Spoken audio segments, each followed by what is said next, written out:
Hey, everybody, welcome back to Homestead HQ. Jason and Shelly here, bringing you another awesome episode.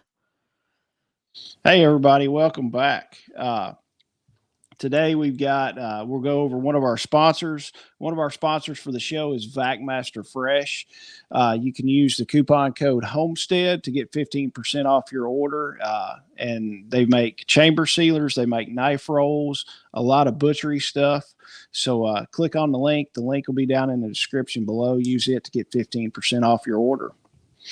And if you don't know what a chamber sealer is, because when Jason first started talking about chamber sealers, I didn't have any idea what he was talking about.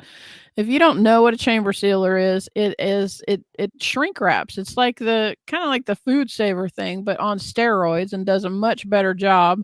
When you go into like a butcher shop or if you go to get your meat from a processor or whatever, it's those big things that they use. You lay your meat on there, close the big lid down, it sucks all the air out and makes your meat ready to be frozen. You can also marinate with it, which I think a lot of chefs use the vac masters for that. They'll, like barbecue people, you can put marinade sauce in there, and when it sucks all the air out, it makes that juice penetrate into that meat, and then you can let it set for a half hour or however long you want to, and then stick it on the grill, and it's awesome. There's all kinds of uses for this thing. And another one of the cool things I've done is we had lasagna left over from our herbal class last weekend. I took that lasagna and put it in portions for like two people and then chamber sealed it and froze it that way.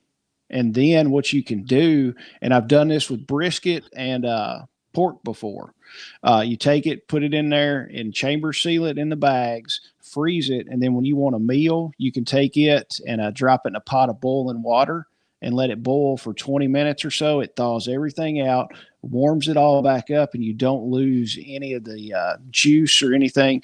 The pork butts I've done, they come out almost just like they were pulled right off the pit, and you don't lose it. Wow. It's not dry. You keep all that juice in there. It's pretty stinking cool. There's a lot of uses for those machines. Very cool.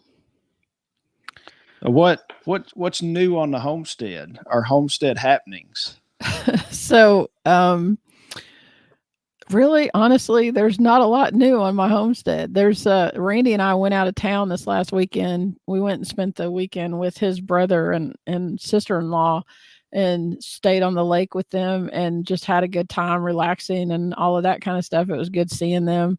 But I've got a couple more broody hens. I don't know what happened this year, but like everybody's doing it. Everybody's on board with making babies. So we're going to have chicks everywhere. And I already have a ton of chickens, but apparently I'm going to have a ton more. What Well, about you? so you homesteaded on the lake this weekend then? I did. It was rather enjoyable and it was really fun. I don't know if they're going to listen to this episode, but so it was the first time that John and Candy had bought a new pontoon, and it was the first time they had taken the boat out on the lake. And um, I've never driven a boat. Randy's never driven a boat. Candy's never driven a boat. But John wanted to inner tube off the back of this boat. And so he put us in charge of driving him around. And it was hilarious because we were going as fast as we could. And he kept hitting wakes or whatever, the waves, that come off the back of the boat. He kept hitting those and flying up in the air, and it'd throw him. And it was really enjoyable. I had a good time. I tell you, they always say that the two best days on a boat is when you buy it and when you sell it. That's what I hear. I had a bass boat and it was fun. Me and one of my fraternity brothers, we'd go out fishing. The only thing we ever caught when we were fishing was a buzz, and that was it. And then I decided I wanted a ski boat, so we bought a ski boat and had it for several years. But the bad thing was everybody wanted to go on the ski boat, but nobody wanted to help. So I was the one that had to hook it up, put it in the, Right. get it out. I did everything, and I'm like, this is not fun at all. Did they even chip in for gas or anything? No, nobody chipped in for gas. Nothing. Is like, yeah, we're gonna come. We're gonna come do it. And then everybody, and of course, I was a lot younger. All the girls wanted to sit out in the middle of the lake and get a tan. And I'm like, I've been outside all week in the sun. I want to go into a shady cove and sit in the shade and swim. And they're like, no, we need to be out in the middle of the lake baking. And I'm like, no, this is not going to work for me. So no more boats in my future ever. Well, Randy, John about has Randy convinced that we need a boat. So I don't know if there's going to be a boat in our future or not. We've never had a boat, so I don't know. You need fence more than a boat.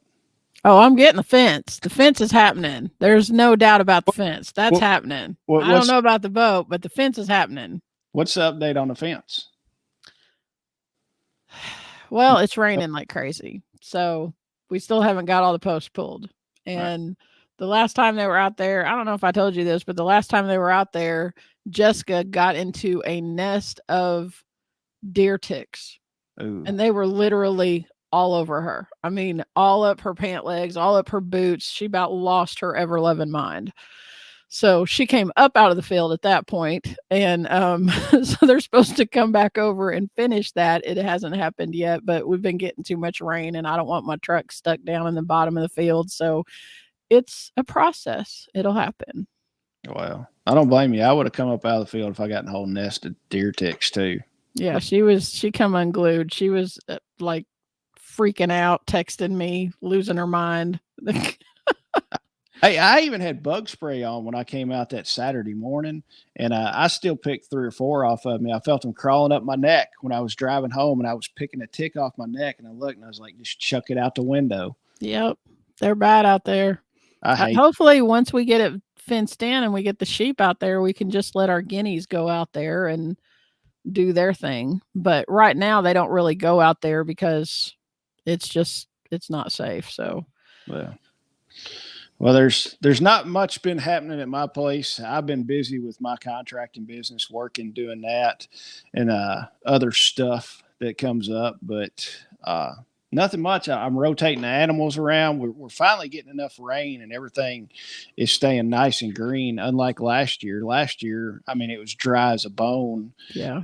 This time of year, but I've got the animals. I take them across the driveway into the neighbor's field, and I'm fighting. I do not understand.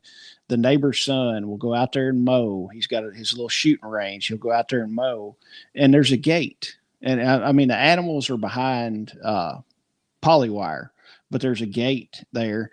And I'm like, close the stinking gate. Like, he'll go out there and mow or go out there and shoot and just leave the gate open. And it's just an extra barrier to where if the animals get through the poly, they won't go. And I'm like, yesterday I drove out, the gate was open, and I looked at him and I'm like, close the effing gate, dude.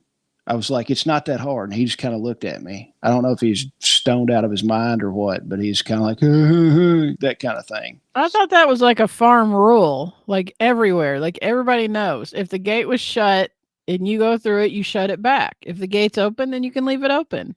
I thought that was like a thing. That's for a person with an IQ higher than a potato. Oh, well, I'm sorry you have those neighbors. Yeah, that, and I'm fed up.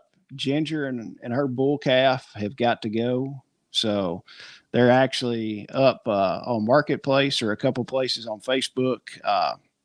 The bad thing is the cattle market is high, and everybody wants these cows, but nobody wants to pay for them. And I've had people offer me, I'll tell them how much I want for it. And they're like, whoa. And then they'll offer me something. And I'm like, yeah, I bet you would buy them for that. So they just want to take them and flip them is what it is. And I'm like, we're not going to let this cow get flipped. She's too good a cow for people just to be flipping around. Well, I'll tell you, if anybody out there is interested in these 2 cows, they are very high quality. I mean, Ginger, she's huge, but, she'll come right up to you. She's like the friendliest cow ever. She's got a beautiful coat on her. She's really healthy. And Mark, is that the bull calf or whatever? He's the same way. They've been taken care of. Excellent. I mean, high quality cows right there, especially if you needed them for breeding stock or something. You'd be getting a good deal. Jason's done a good job with them. Oh, Ginger, you can literally take a grass string and put it around her neck and lead her wherever you want to. So she's a good cow, but that's really all that's been happening with me, rotating the animals around, that kind of stuff. I hadn't had time. I need to finish the stupid greenhouse. You're like me with the fence. It's like, it'll get done one of these days. So one thing though, you've been working on the greenhouse a lot longer than I've been trying to get this fence done. I know, but it's one of those things when you have time, you don't have the money, and when you have the Yep. money, you have the time. Exactly. So you Amen. got to get a good balance of that. But all right, enough boring what's not happening on our homesteads. So what news articles did you get for the day? Oh my gosh. So I got down this rabbit hole today. This is not so I kind of look for like strange, unusual, funny, goofy things or whatever. But a guy that I work with come in my office and he said, "So have you heard about this?" And he starts talking about it, and I was like, "Oh my God, this is horrible! It's horrible news." So I don't know if any of you all are familiar. There's a YouTube channel called Mr. Beast. And apparently this is like the biggest YouTube channel on YouTube. He's got like 307 million followers or subscribers. And his channel is mainly geared toward children and like teenagers. It's kind of, I don't know, it's kind of maybe a um they do a lot of like challenges and goofy stuff and like do this and you could win $500,000 and all just all kinds of weird stuff. um so it's him, there's him and two other guys that have kind of been on there for most of the time that he's done this channel. And one of them recently came out that he wanted and he wants to be a woman, so he wants to transition into that. And then after that happened, after they released all of that news kind of thing, the they had a Discord, which I have Discord and I'm on a couple channels on Discord that has to do with like Midwest preparedness or whatever. But I don't know a lot about it. And but they have a Discord, like a whole server, and there was some kind of whistleblower that came out and said that the guy that was transitioning had been inappropriately talking to teenage boys on this Discord thing. So all of this, media came out about that, and they're saying that the guy who runs the YouTube channel, and apparently there's been people talking about this on YouTube, and their channel has been getting shut down if they mention like the name of the channel and stuff. So from now on, I'm just going to refer to him as Donaldson. That's his last name. So they're saying that this Donaldson guy was in the Discord chat and knew that this was happening. And now it's coming out that it's been going on for a long time, and there's like been a big cover up and all of this kind of thing. And they're saying that the guy that was transitioning did so he could deflect from any controversy and just call people, say that they're transphobic and stuff like that. It's like a huge mess. And the reason that it caught my eye is because, at our festival, that's something, and at the Coming Up Festival, we're going to have our banquet dinner on Saturday night to raise money for Caleb House, which is, it fights against stuff like that. Getting kids out of trafficking and getting them counseling and whatever. And I'm not saying that there's trafficking involved in this.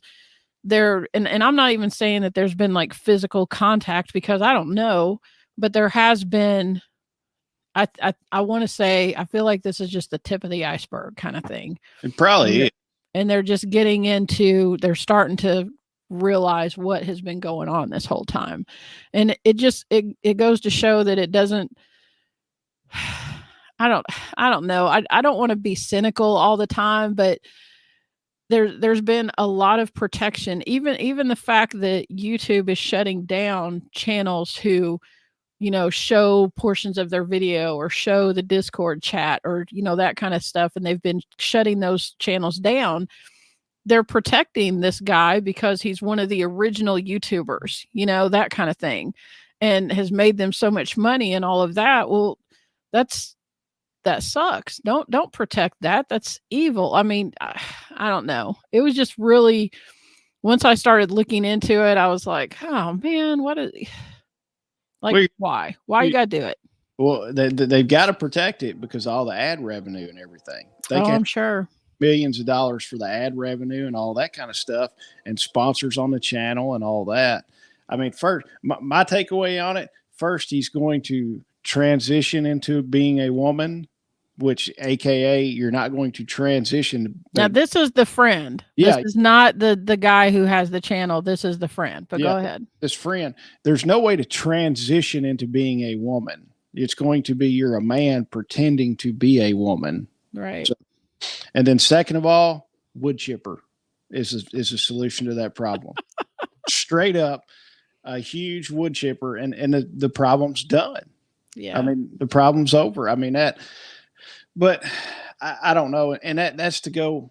Well, it's I don't know, rules for thee and not for me kind of thing. Yeah. So yeah, I mean that's great cover to hide behind. You're a transphobe or something like that. So I don't know. All that stuff is just it's going to get us kicked off. But I know we can't go way into it, but I will say this.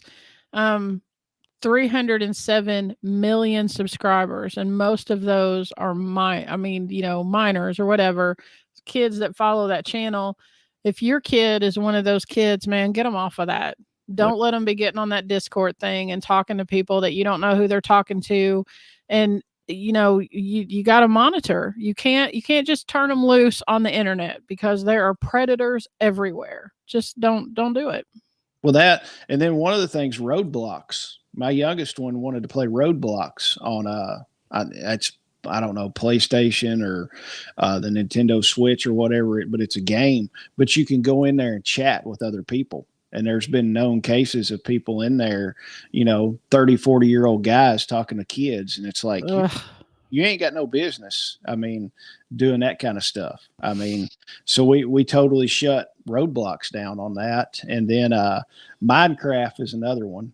Yeah, there was a lot of the things that I was watching today about this whole thing talked about in the comments. There were people talking about the problems with Minecraft, and I'm like, I'm not even going down that rabbit hole because I ain't got time. But I didn't even realize that there were issues with Minecraft and all that stuff. Yeah. And I mean, that's hugely popular. So yeah. Now you can shut it down with the parental controls and only let certain people in there. Because I know my youngest one plays with a couple of his friends from school, but we've set it up to where those are the only 3 people that he can play with ever. And it takes parental control to add somebody else. So, but these kids are kids that go to his school. I know his parent. Right. So it's pretty safe. But with like on Roblox, you really couldn't set anything. So, because anybody can go in there and say, you have to set your birth date and stuff like that. I mean, I can make my birthday to where I'm a 9-year-old kid if I wanted to. Yep. 46. So, but yeah, that moral of the story, wood chipper and watch what your kids are doing online. I mean, protect your kids. Don't let them get out there, and just don't let them talk to people on the internet. If you don't know who they are, do what Jason did. Make sure you know that they're kids from their school or their parents or whatever, and just don't. It's too dangerous. Yeah. That, and then, hey, I tell you this much, and this goes along the same lines. This is not I don't know where the article's at, but my wife came in and told me I'm super, and my wife is the same way on watching my youngest son wherever he's at. And because there was somewhere in Kentucky, a lady let her, I forgot, it was 7 or 8-year-old kid go into the men's bathroom by himself. The kid got sexually assaulted in 90 seconds in that bathroom. And my wife came in and told me, she said, I don't care what the looks I get. She said, I will take my son into the women's bathroom until he's older. And like, I don't let him go in the bathroom by himself. I go in and I will walk in the door and stand there until he's done.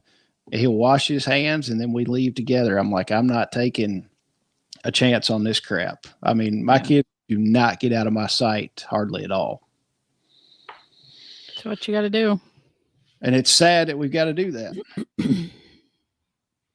Did you find another news article, or we beat the news to pieces today? Yeah, I don't. That was too much for me. I didn't find anything else after that. I was like, I don't want to do any kind of rabbit hole like that again. I'll have two next time. All right. All right. We'll get into the main topic tonight. Uh, we kind of came up and we were talking about it. What are some of the essential skills for self-sufficient living? Uh, I came up with a little bit of a list. We kind of came up with a list together. Uh, we'll start it off. Shelly, I'll shoot it out for you, and you can kind of tell me what you think. One of the ones I've got is gardening and food production. As far as like basics of gardening, year-round gardening, seed saving, stuff like that. So, and the gardening is a no-brainer. You have to know how to garden if you're going to talk about self-sufficiency. It doesn't matter how much food you stockpile. On day one, you've got a limited supply of food, right? Right. The thing that's most important about gardening though is that you practice gardening now. You can't wait until whatever happens. You can't wait till the grocery stores run out of food. For one thing, it takes some time. I mean, you might be able to get radishes in 30 days, but that's 30 days. And then what are you going to do? Eat radishes for 3 months? I mean, come on. You've got to one be and a lot of times, even if you're in climates, like higher than 6, if you're in colder places, you can still grow stuff indoors in pots. But you need to be practicing those gardening skills right now. You need to be making the mistakes and learning the tricks in your area and learning your soil and building your soil and figuring out bugs and how to take care of them and all of that kind of thing. You can't just wait until you can't buy stuff at the store and be like, okay, now I'm going to garden. I mean, it's not going to be fun for you. Yeah, and then and on the same token, a lot of people, a lot of my friends are doing keto, carnivore stuff like that, and they're like, "Well, I don't need to learn how to garden and this and that." Well, gardening will go back if you can grow stuff in your garden for your animals. Then you can feed your animals to make meat for yourself. You can feed your chickens, you can feed your cows, your lambs, your pigs. So gardening, regardless of whether you're a straight up carnivore or not, gardening still has a spot in self sufficiency. That reminds me of a picture I saw on Facebook. I don't know, like a week ago. It says pigs are magical animals that turn vegetables into bacon. I've seen, So you need to be given, figuring out food for your pigs yeah. or whatever animals you have. Oh yeah, and then going right into the animals as far as animal husbandry. Some of the stuff that I've got on there as far learn how to raise livestock, animal health, and then breeding and reproduction of those animals. And to Whether be honest, the whole animal husbandry thing that's been the biggest learning curve for us. It's sometimes I feel like it's sink or swim. And I mean, I think we do a good job, and I read book after book after book, and ask people questions and all of that kind of thing. Go to listen to people talk about raising animals and all of that. But I'm not a vet. You're not a vet. Sometimes things happen, and you still don't know what to do. I mean, at least raising a garden, it's not like it's not like having an animal that you're caring for, a living thing. I mean, I know gardens are living things, but it's, a whole different thing. But um again, it's good to get those skills in now and understand, oh, this is how what happens if I have to pull a calf or you have to pull a lamb. I mean, I've never had to pull anything out of an animal. I've been lucky. Well, we lost a pig. We had a sow. This has been a few years ago that we lost that we came home from work and she was dead and she had been given birth and it was horrible. I mean, it was absolutely horrible. So you need to learn how to do those things now instead of waiting till, again, till everything falls apart and you're like, oh, I'm going to go get a calf and raise a calf on a bottle. And there's even with that, I remember the girl that I work with, Ray, she was talking about, because her husband has, they have a herd of cows. And is there something called black leg? Is that a thing? There, yeah. And so she starts telling me about this and how horrible it is. And I'm like, I never want a cow. Like, I don't even know how to deal with some of these things. You got to get your skills in now. Yeah, I mean that's the big thing. I mean, I've pulled several lambs. Knock on wood, hopefully my lamb pulling days are over because I've got a ram that throws small babies, and after I got that ram, I have not had a problem with any of my ewes lambing whatsoever. I'll wake up in the morning and there's babies on the ground running around nursing, and I'm like, this is the ticket. Yeah, I mean, and as far as animal health, just like Bubby talking to you about the pig that day. Yep. So, I mean, that's little tips and tricks on stuff like that. Also, knowing gestation periods on animals, that they're going to be pregnant for this long. Yep. And if you put your boar in with the sows and you see him breeding one of the sows, you can count on this date, be looking around at this date. Just like if you put your ram in with the ewes and you see him breeding, you'll know, hey, in X amount of days, I should be looking for lambs. So, but yeah, animal husbandry is a big thing. Next, food preservation. And I've got multiple different ways that I've got on here written down for food preservation. I'll hit those real quick. You've got canning, dehydrating, fermentation, freeze drying, freezing, smoking and salting, and then also Mylar bags. Yep. That's pretty much, I mean, the thing about, especially with canning, well, I mean, with all of that, you have to understand, well, I started to say you have to understand the chemistry behind it. You have to definitely follow the rules. If you don't follow the rules, like if you, and there are people out there who do what's called heritage canning and all that, and I'm not knocking that. If you know how to do that, if you were raised to do that, if you, were Amish and learned that way or whatever, more power to you. But I am not comfortable enough doing that. So like if I'm going to can potatoes, it's going to be in a pressure canner. Yep. And so there are, and all of the rules are to help kill bacteria in whatever it is you're processing. So if you don't kill that bacteria, it's just going to continue to grow as it sets on your shelf, and then you're going to open it up and feed it to your family and make them sick. So, following the canning, the blue ball canning, that's not right.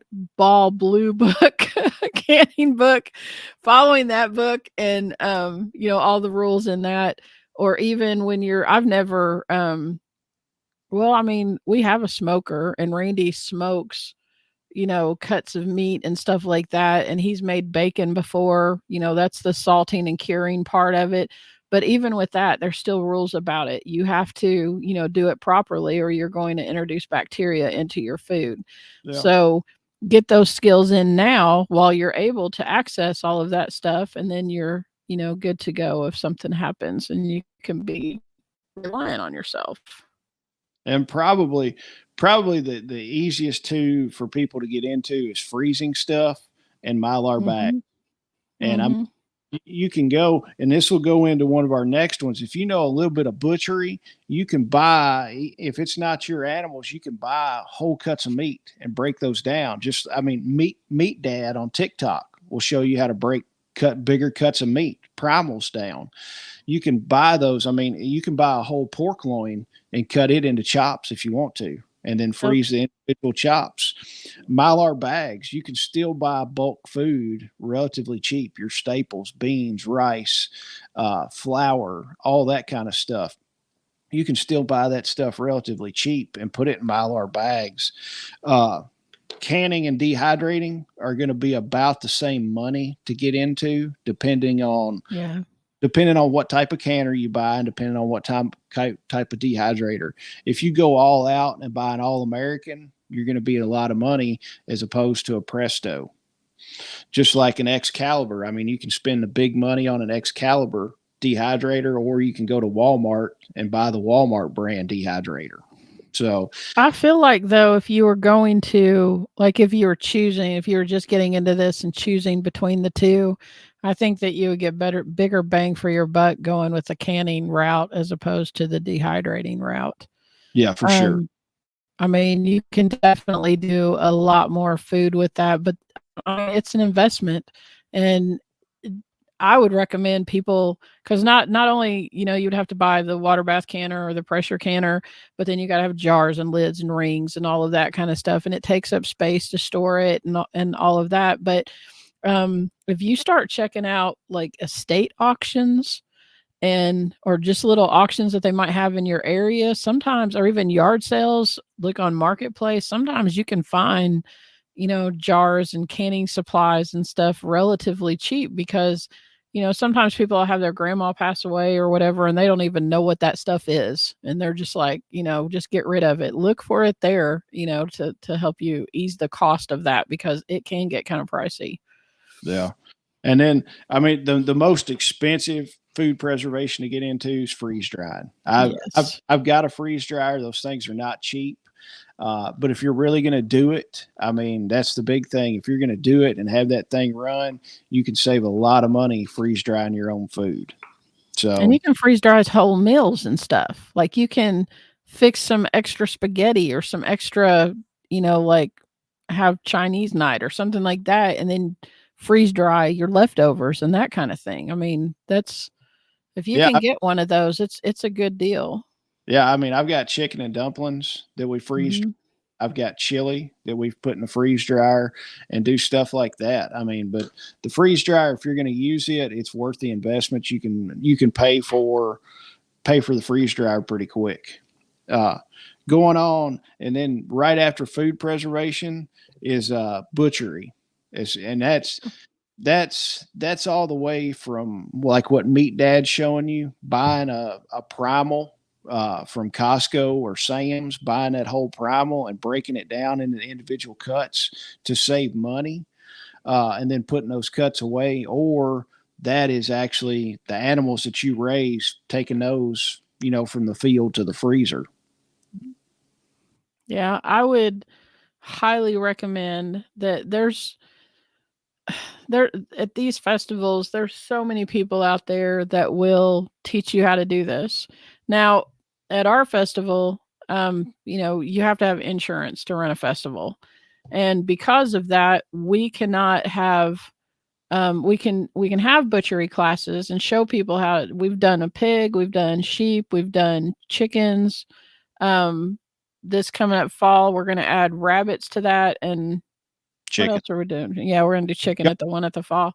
Yeah, But yard coming in for that. because of our insurance, we can't allow all of the attendees to jump in with knives and start doing that kind of thing. But you can come and videotape and you can, watch the whole demonstration and learn it. But butchery is the one thing that me personally, I have invested my money and to go and to learn that skill because that's something that I felt was important. Randy and I had raised, we talked about this on another episode, but Randy and I had raised pigs and in the past and we had to take them to a processor to get them processed. Well, when you do that, you don't even know if you're getting your own meat back. You don't know what's coming back to you. So if you know how to do it, the money that you save is unbelievable. I mean, it costs a lot to get an animal processed. And once you learn how to process a pig, you can do a cow, you can do a sheep, you can do a deer. They're pretty much really the only thing is different from that is a chicken. So you've got two skills that you need to learn, and they're all pretty much the same. Yeah, and realistically, what they charge around here to do one pig, to fully process a pig, if you took that money and invested it in a workshop to learn how to butcher an animal, you're breaking even right there. Right. And then, and it depends on how big you want to go as far as your processing equipment. I mean, like the knife roll set, I've got a video on Vac knife roll set that it's a 10-piece set. Essentially, it's got everything you need. The only thing that it does not have that I could think of is a meat cleaver. And you really don't need, well, it doesn't have a meat cleaver and you need a bone saw. But Yeah. you don't have to have the meat cleaver to do it. I like a meat cleaver for certain things. I like a meat cleaver. I kind of feel like you need a meat cleaver. Yeah, but I mean, if you took for what it would take, essentially what it would take to have two pigs processed, if you took that money and invested it in a good workshop and then in some tools, Absolutely. after you do two animals, you're even, and after that, you're ahead of the game. Period. Yeah. I mean, and that I think I've got a Cabela's grinder, a Cabela's commercial grinder. I think it was about $200 for that grinder, which is not horrible. I mean, it will take meat as fast as you can put it in there. I mean, and it saves so much time. Or you could get the cheap, $70 one from Cabela's if you wanted to. It's going to take longer and it's not going to last as long, but it just depends. I would say after you've done two animals, you're ahead of the game after that. Yeah. I would agree. That, and we're going to be offering more workshops. I mean, we just did the chicken workshop a month or so ago. We're going to be doing some more butchering workshops, so be looking out for those. I know we're going to do a pig workshop later on this fall and winter, and then we'll probably go ahead and do a lamb workshop too. So lambs are easy to break down. I mean, honestly, doing a lamb's easier than doing a deer for me personally. So, all right, we beat the butchery all to pieces. Next one, basic carpentry and building skills. So that goes in tools and materials. Know what tools and materials you need, and just basic skills. How to square a building, how to read a tape measure. I hate to say it, how to drive a nail, how to use a skill saw, stuff like that. And I'm not talking about going out and building a $1 million mansion with hip roofs and gables and, just all this crazy stuff. Just a plain darn square, like building a square chicken coop. That's one of those skills that people need to have to be more self-sufficient. Because I mean, I know I've got tons of buildings on my property that we built ourselves. Just doing that. I mean, and y'all got stuff. I mean, Randy threw up the hog hutch pretty quick. I mean, yeah. And they don't have to be super great, fancy Taj Mahal things as long as they serve their purpose. I mean, that's a skill that you need is the building and construction side of it. I would agree. I'm not a carpenter or anything, but usually whatever I can visualize, Randy can build it, and we do those projects together. And they're not like, I'm sure Jason's stuff is square and all that stuff, and I'm sure mine is not. But my animals, they could care less. They're like, oh, we got a house to sleep in. It's cool. All's good. So it doesn't have to be perfect. So I think sometimes when we first started doing this, I was like, it's not even. It needs to be up over here. I mean, it would kind of make me crazy. And then I was like, okay, it doesn't matter. I got to get this up because my chickens need someplace to live, and it's just got to happen. And now I'm kind of over it, and it looks decent from the road. You can't tell. Oh yeah, That's what they say at work. They're like, it looks good from my house. yep, exactly. And going in, I mean, this has got some building aspects in it too. Water collection and purification. Rainwater harvesting, water purification, and storage of that water. I mean, Shelly, you've got rainwater catchment for your pigs that y'all set up. Yeah, we put gutters on our barn and set up 2 IBC totes. And so all of the rainwater goes into the main IBC tote, and then we ran a PVC pipe to the other one, and it fills up the other one. So that one waters our boy pigs, and the first one waters all of our female pigs. And it works great because it's a whole lot better than going out there every day and with a water hose and making sure that, they have water when pigs dump everything. Like, it doesn't matter. They'll lay out there in the hot sun and be like, dying of thirst, but you put water in the tub and they turn it over. I'm like, oh my God, you're making me crazy. But yeah, the whole water catchment thing was a game changer for us because now we don't spend half of our day running around making sure they've got water 3 or 4 times a day because it's in those great big totes. Yeah. And we've got, I mean, you've seen my shop. We've got IBC IBC totes on each side of the shop that fill up, that are daisy chained together. The bathroom in here in the shop is run off rainwater. We've got filtration for it, for the purification. It's all rainwater that runs through ceramic filters. It's 99.99, how many ever nines you want to put on it, pure and filtered out. I've drank the water. I've taken a shower with it. No problems with it. But yeah, and then I've got a couple totes set up over by the greenhouse on that side of the house to where I can run to there. Pretty much every building except for one on the property has gutters with downspouts. I don't have all the IBC totes hooked up around the house just because they're kind of an eyesore, an IBC tote sitting in front of your house. But yeah.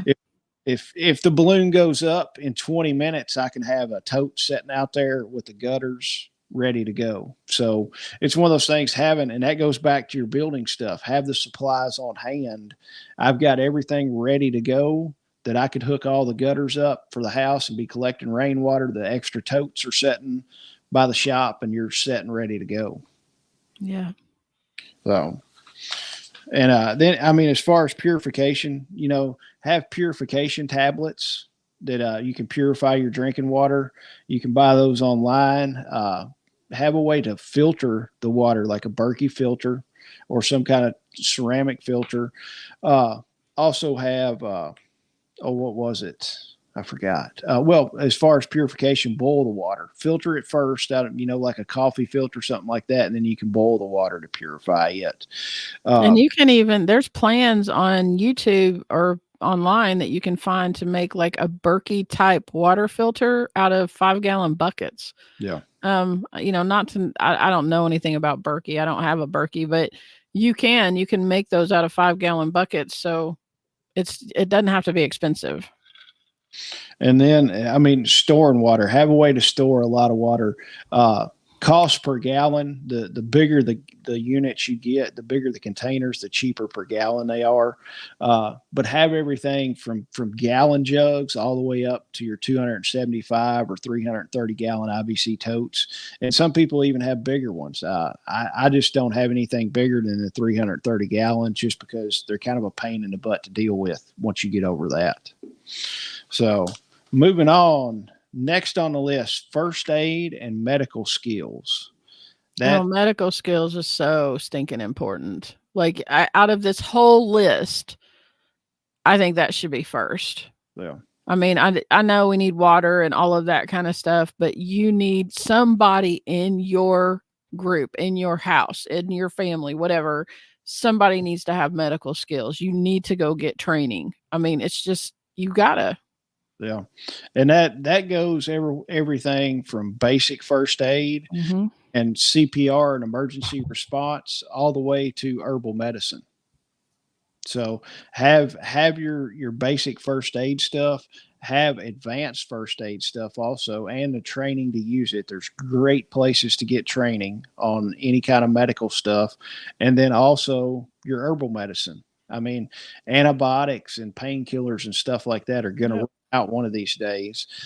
We just did. I mean, I think everybody that came to our herbal class last weekend absolutely loved it. I mean, I did. I enjoyed it. I was doing a lot of different stuff there, but I've got all the video. I'm going to sit down and watch all the raw video in chunks. It was an awesome time. Leslie will be back. She's going to be teaching a partial, like a half day herbal class at the festival. So if you missed the full day, you can go ahead and pick up the half day that she's going to be doing at the festival. But yeah, right now, medical supplies are still somewhat abundant and they're relatively inexpensive. I mean, gauze, Band-Aids, over-the-counter medicine, Neosporin, stuff like that. Just buy a little at a time, and that stuff adds up fast. You don't have to go out and spend $3,000 on this newest, greatest kit that you're probably not going to use a lot of it. So, well, and not only that, one of the things that I discovered recently is that where I work at, we have health savings accounts. You can order stuff through Amazon with your health savings account and it pays for that. I mean, that's one of the things that it allows you to get is supplies, bandages and all of that kind of thing. So if you hadn't thought of that, that's an idea as well to save you Well, I mean, it's your money anyway, but Yeah. And another one, I'm not going to talk too much on this because I'm not a super big person on this, and just because I don't do it a lot, is cooking from scratch. But people, as far as self-sufficiency, you need to learn what to do if it doesn't come in a box. So there was this is funny.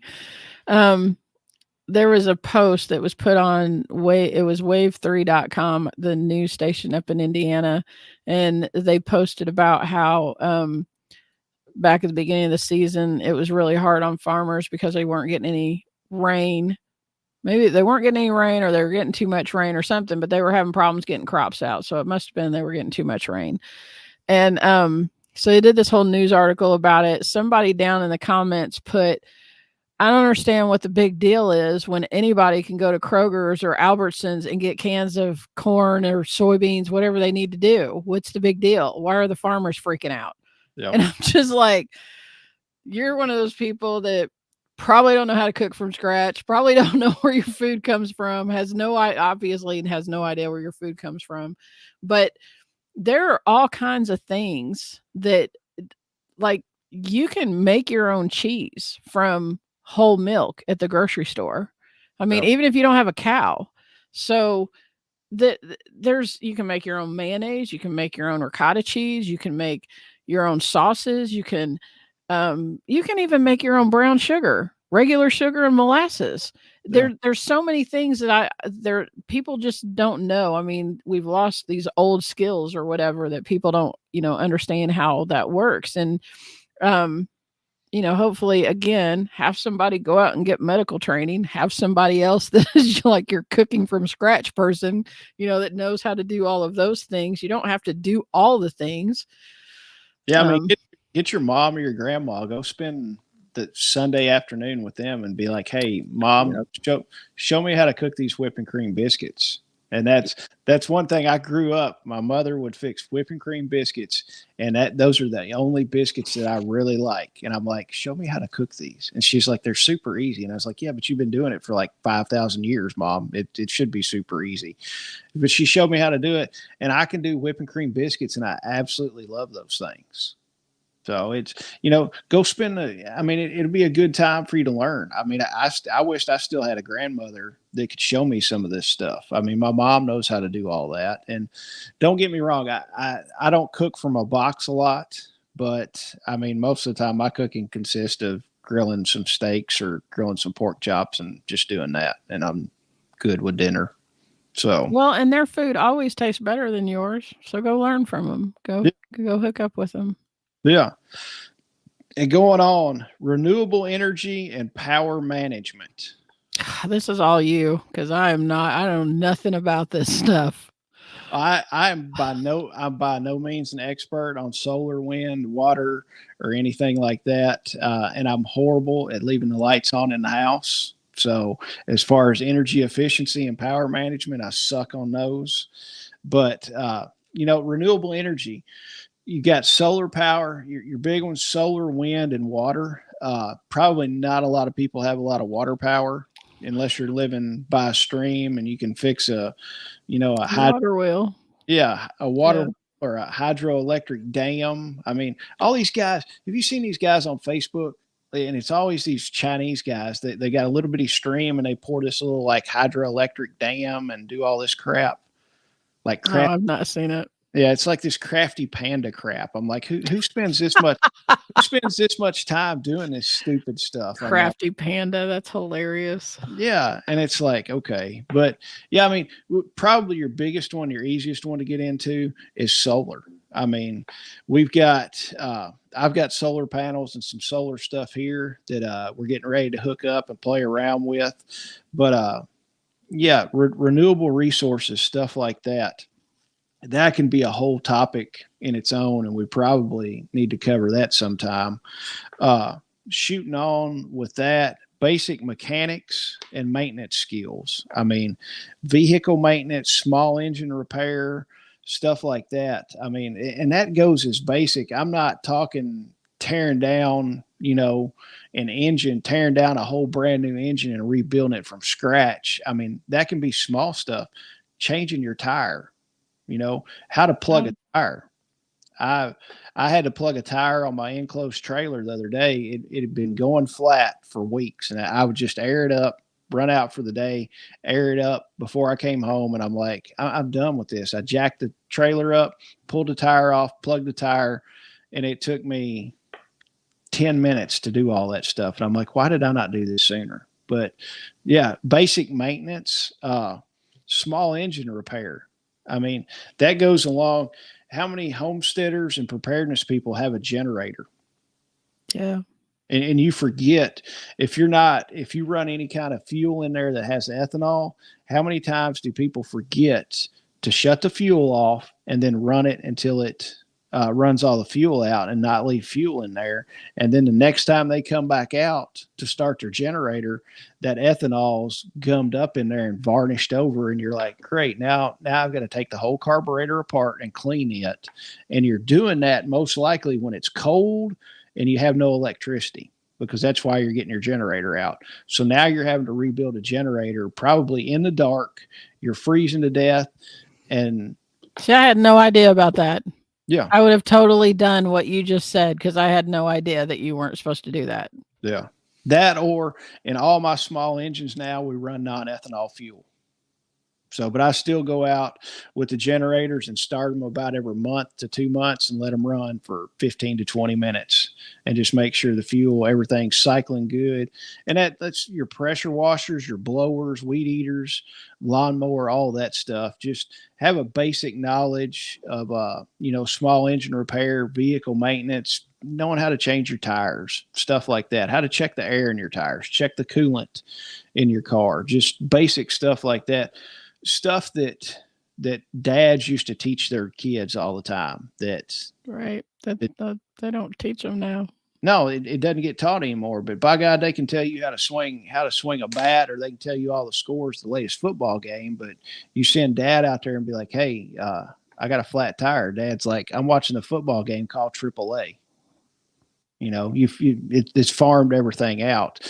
I don't know what the last baseball game, I don't even know what season it is. I know my son's getting ready to start fall baseball, so I guess it must be baseball season, but I don't know who's playing, none of that crap, but I can show you how to change a tire and check the oil in your truck. I heard the Colts were getting ready to start practice for the season coming up, so I think that happens sometime in the fall or something. I don't know. I don't know. I couldn't tell you who won the Super Bowl, so yeah. I can tell you the only thing I know sports wise is there's a bunch of satanic people at the Olympics or some shit like that. I heard something about that. So that's the only. Yeah. The internet lost its mind over that mess. Yeah. Oh, and now I did watch one video and it intrigued me how they set up the swimming pools, like the swimming pools that they do laps in. Those are temporary.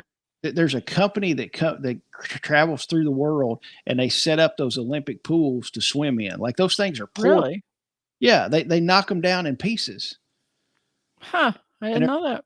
Yeah, they're like 6.5 feet deep. Is as deep as they are. So I'm like, that's cool. Like I watched a time lapse video on Facebook of them setting this pool up. I was like, that's pretty cool. So before we get down the next rabbit hole, last one on the list. I've got some reservations about this, but hunting, fishing, and foraging. I'm of the mind you need to know how to hunt, fish, and forage stuff. But everybody that's like, oh, when the shit hits the fan, I'm gonna go out and I'm gonna hunt. It's like, yeah, everybody and their mom's gonna be hunting. Everybody's gonna be hunting.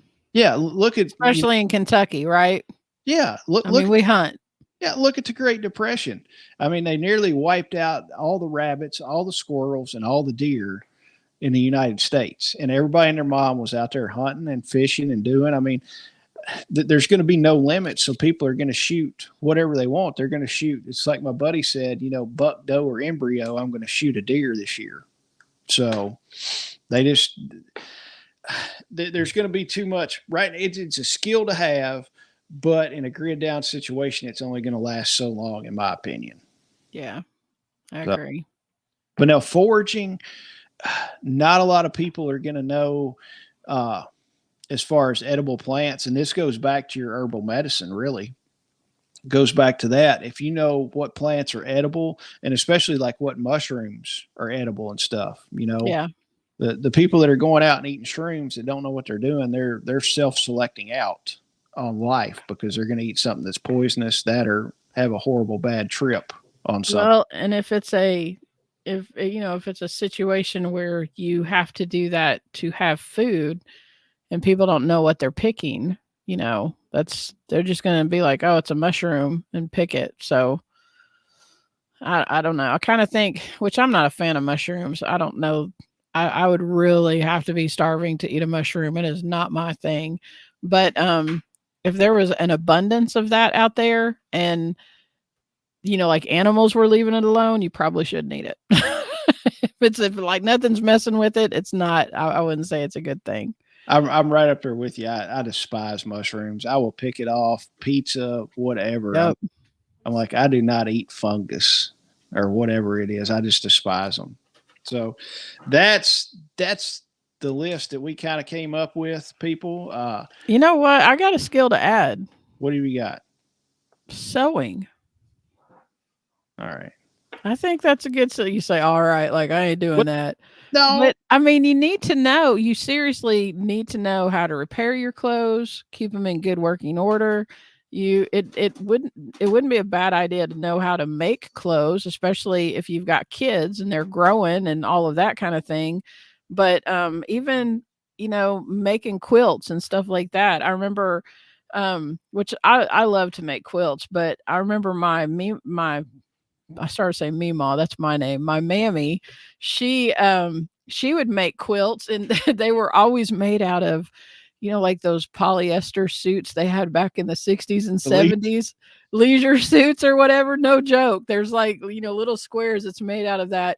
But she would put them together and that was kind of heavy duty material. So that it would keep you warm. But and then they would tie them off. It doesn't have to be like the intricate stitching or quilting patterns that you see on beautiful quilts. You can just use yarn to tie, put your whatever you've got in the middle of it to for your batting, and then tie them off. It doesn't have to be some intricate design, but I think sewing, there's a lot of application for sewing that people don't take into consideration, that in a situation to make you self-reliant, it's just something you need to know how to do. I wasn't glossing over that and just saying, okay, I can put buttons back on pants and shirts. There you go. And no kidding.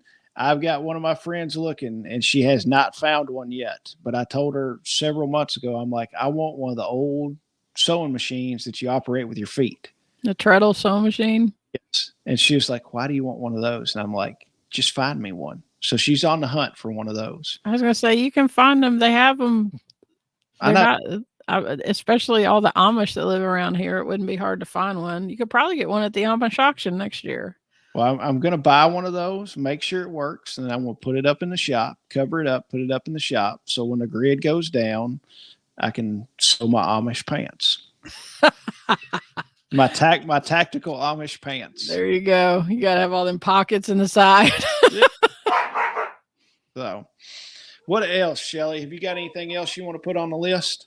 No, that's pretty much it. All right. What have we got next topic on the agenda? Our next topic is questions and comments. So I haven't gotten any questions, and okay, if you all are listening to this on like a podcast app or something like that, and you're commenting, I can't see those comments. So I haven't figured that part out of it. Have you seen anything? I haven't seen anything yet. The best way would be to email. And Shelly, what's the email to do that? questions@KentuckySustainableLiving.com. That'll be the easiest way. Questions at KentuckySustainableLiving.com. Send your questions, your comments. We'll read those on the air and answer those for you. So since we don't really have any questions, and we do have some comments. Okay, read the comments. So the last episode that we did which was about the 7 essential items every new homesteader needs. Lawrence, who's in our KSL group, he said, I think somebody, okay. So the comment said, I don't know if I missed it because I was driving while listening, but I did not hear anything about water. And that's one of his biggest priorities. So he finds that that's one of his 7 essential things. And he also said a 5-gallon bucket is the unsung hero of the homestead. I would agree with that. I I would agree. agree with both of those. Oh yeah. When you get And buckets, there's just so many uses for 5-gallon buckets. It's crazy. yeah. And then the other one was Coonies are great. Coonies are great said Jason needs to know about a product called True Oil. It's for finishing firearm wood, and it's fabulous product for old handles. I learned about it in 1968 when my daddy had a shop for leather work, ammunition reloading, and firearms maintenance and repair. Also, beeswax is great for wood preservation method, but tends to be a little slick when wet. Both great for the heads of hand tools. Awesome. I will take a look at those. Yeah. Oh, So that's all I have on comments. all right. Our homestead tip of the day is brought to you by Hickory Ridge Soap. Yeah, you can get soap. What's the website, Shelly? 20crowshomestead.com. That's where you can get your soap. Sexy Beast. Do you have Sexy Beast in right now? I do have Sexy Beast in. And we had a couple comments. Next episode, if y'all are here, I will tell the soap story on the next episode. I promise. It is well worth the wait. Shelly laughed and she was like, "You are not right," when I told her this story. So Jason is rarely right. Just FYI for all y'all out there. But I get told I'm right, so I shut up. So, but yeah, tip of the day. This goes along with our water storage and purification stuff. Have some unscented bleach or pool shock on hand for water purification. It doesn't take but a few drops of bleach per gallon to purify your water. Make sure it's unscented bleach. You don't want to be drinking lavender flavored water, which that would be kind of weird. But pool shock, I don't know the exact recipe on the pool shock offhand. I've got it written down somewhere. If somebody wants to know it, drop us an email. We'll shoot it on the next episode. But keep some bleach around and some pool shock for water purification. The only downside with bleach is it will go bad and lose its potency after a while. So that's the homestead tip of the day. Shelly, fill us in on what's going on with the festival. Tell us some festival news. So, hopefully by the time this episode comes out, we will have our Friday workshops up on the website. Jason was talking about herbal stuff, herbal medicine, and we were talking about medical training. Both of those are going to be happening on the Friday before the festival. There's going to be a 4-hour suture class and a 4-hour herbal medicine class. And she's Leslie, who does our herbal stuff. Even at the festival, she'll do a foraging walk. She'll take people out and, take you around, show you what plantain looks like, and, all those things that you probably have out in your yard that you don't even know is actually a great herbal remedy. For all of you all that's cutting down or mowing down dandelions, every single bit of the dandelion can be used for food or medicine, like the roots, the leaves, the flowers, all of it. So in a grid down situation, you may not want to mow those things down anymore. Let's see, speakers that we have lined up. We'll have William Bond from the Permaculture Consultant, also from Permapastures Farm. He'll be there. We've got Bill Stoker from Stoker-Matic. He's going to be coming and talking. Sean Terrio is going to be there. He's going to be talking about how to get out of the grid and, still be able to do your electronic stuff and all that kind of thing. We're going to have Jason, who's the Angry Prepper. He's going to be there. He was at our spring festival. Let me tell you, this guy, oh my gosh, he's like, seeing him on YouTube and meeting him in person, he kind of gives, he kind of looks a little angry on YouTube. He kind of gets, riled up or whatever, but he has to be one of the nicest people I've ever met. I really like this guy. He's super, super smart, knows a lot of things. He's a fireman up in New York. He's got great information. You should definitely come out and hear what he has to say. We've got Flomaton Famous, who is the tree guy. He's going to come. What is he doing, Jason? He's going to be grafting trees and showing Yes. graft trees. Yes, yes, yes. And then we'll also have Leslie, the herbal chick that we love. She did, y'all, her class that she did last weekend. It was fantastic. I learned so much from her. I feel like we learned how to do tinctures, and I think they're called oxymels, all kinds of different infusions, salves, all of the stuff. It was a great class. The Kowalskis from Kowalski's Mountain is Philip and Barbara Sue are going to be coming and talking about bees. And then we've got Brian and Susan from BNS Homestead Radio that are going to be coming and talking about radios, ham radios. So, and we've got more. I'm just not releasing them until I know 100% sure that they're going to be there. But we've got some people lined up. We got Chuck Peoples with Homestead Medical. Chuck. Oh, yes. Then you got Brian and Susan. Jeff Smith, Everyday Prepper. Yes, he confirmed last week, didn't he? Yes, Jeff will be there. And then also Byron Russell.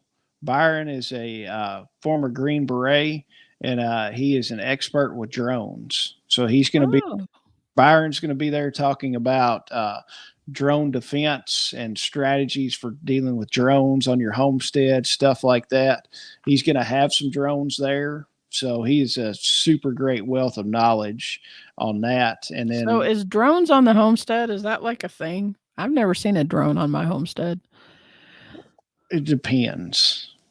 I think it would be more of a thing where you're at than where I'm at, because you live in a city. I don't live in a city. Yeah. Well, he's going to cover a lot of different aspects on the drones. So I really want a drone, and I'm probably going to purchase one sometime. So I want to drop grenades and stuff like that. So all righty then. So I feel like you probably shouldn't have said that on here. Fake. Anyway, if you want more information about the festival, you can go to KentuckySustainableLiving.com. Like I said, hopefully by the time this episode is released, we'll start getting our classes on there, and you can sign up for those classes. Go ahead, when you get onto the website, click the link to sign up for the newsletter, because we send the newsletter out twice a week, and we try to make sure that any relevant information goes out in that newsletter. You can also get your tickets in advance. Tickets at the door are going to be $35 a piece. Children 17 and under are free. But if you get them in advance on the website, you can use email or coupon code email25, and you can get $10 off. You can get those tickets for $25 instead of $35. So go get your tickets today. Go sign up for the newsletter. Do all the things, and we'll keep in contact with you and let you know what's going on, and any new speakers that we get, any new information. That's how you'll find out about it. All right. We appreciate everybody listening, and we will be back next week. Y'all have a good night. Bye.